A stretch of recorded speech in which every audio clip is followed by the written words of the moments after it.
There were a lot of people around who were vocally upset to see this cop punching someone who was restrained by two other officers and pent up against a fence. He admitted it. No, he admitted it. He said he wrong. So you wrong? He wrong. He the one who punched him. No, he wrong. It's him. What if we didn't have this footage? What if this officer didn't hit the on button for their camera before the interaction? What if the officer forgot to charge the camera the night before and the battery died? What if they just didn't feel like bringing their body-worn camera to work that day? At the height of the Black Lives Matter movement, the bare minimum we were asking for was for police to wear body-worn cameras so we at least had accountability in instances of police violence. In 2017, this headline ran on the front page, print and digital, for the New York Times. A policy lab linked to the mayor's office in D.C. sought to assess the effectiveness of police body-worn cameras, so they ran a very large randomized control trial. An extremely important facet of a good randomized control trial is having compliance. This means that folks in the control group didn't take the treatment, so if an officer was not assigned to wear a camera, he didn't wear a camera.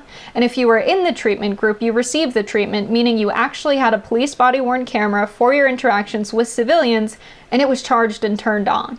Because there was this law around the body-worn camera program that required they report on their use, I calculated the hours of use during the time of this study. Between January 2017 and June 2017, we have about 203,000 hours of footage, which breaks down to about 68 hours per officer.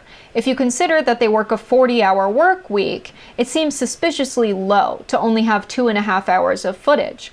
Are they interacting with civilians for more than 2.5 hours per week? An oversight board in DC looked into this and determined that many officers failed to turn on their body-worn cameras as required during interactions. There were 227 internal investigations during the time of the study between January and June, and among those, the vast majority, 164, confirmed that the officers failed to turn on their cameras as required during interactions.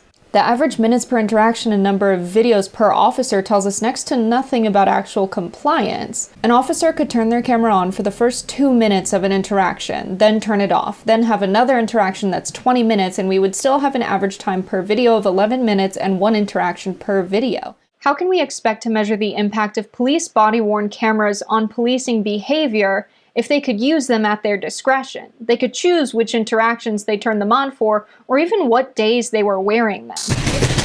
Why are you doing that? Get away. I love my job. So look, in my other video that I did today, I was just talking about shame and how it actually can play a useful role in one's life.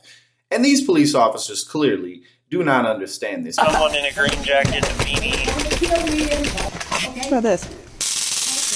You want to get tased? Yeah, then cut out. You want to get tased? Don't do it. Because not only are they literally terrorizing an older woman who clearly, not only is she older and defenseless and of no threat whatsoever to these younger able bodies who are outside the door, who have lethal weapons and non-lethal weapons on them as well, and who also have training and who should know better because they're adults. But this woman was also going through a mental crisis, and they couldn't send the proper team to them, which is part of what we need in terms of what we do to fix law enforcement. We need to have other people than just police officers going to handle everything, right? But at the end of the video, we see how the police department was like, oh, well, I know that seemed kind of rough, but technically what we were doing was within policy guidelines. So in other words, who cares? We don't care how this looks at all. So what? We have the power. We're in control. We're the authority. Just sit back and take it.